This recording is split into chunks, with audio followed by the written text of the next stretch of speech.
Sa bawat pahina, sa unang pahina, dun ka dumating. Parang salitang biglang sumingit sa tahimik kong talata. Hindi planado, hindi hinahanap, pero sa isang iglap, ikaw ang naging kwento. Naalala ko pa kung paano natin isulat ang simula. Puno ng matandang padamdam, mga pangakong parang tinta na akala natin ay hindi kukupas.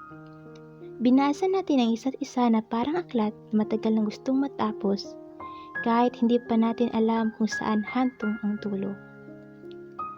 Sa bawat pahina, mas lalo kitang nakilala.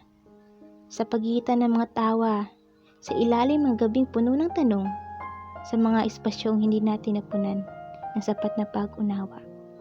At dumating ang gitna kung saan ang mga salita naging mabigat, kung saan ang mga pangungusap naging kulang, kung saan kahit ilang ulit nating basahin ang isa't isa, may mga bahaging hindi na mauunawaan. Unti-unting nagbago ang tinta. Dati, malinaw. Ngayon, parang kumakalat, parang hindi na kayang manatili sa loob ng linya. Sinubukan natin, Diyos ko, alam mong sinubukan natin na ayusin ang mga pahina, na burahin ang mga mali, na isulit muli ang tama. Pero may mga kwento talagang hindi na kayang itama, kahit gaano mo pa kagustuhang magbalik sa simula. Hanggang sa umabot tayo sa pahinang hindi natin gustong isulat, ang wakas. Walang sigaw, walang eksena, kundi isang tahimik na pagbitaw. Parang librong dahang-dahang isinara, kahit hindi ka pa handang tapusin. At ngayon, wala nang tayo na binuo ng dalawang pangalan.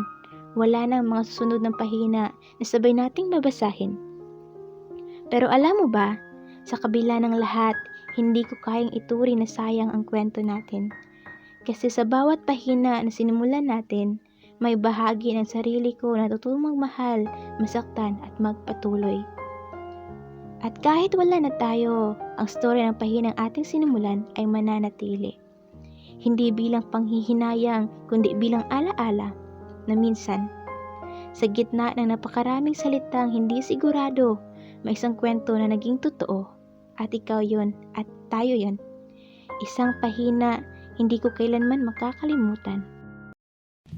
Ang bait at ang sakit ng ating malaman ngayon.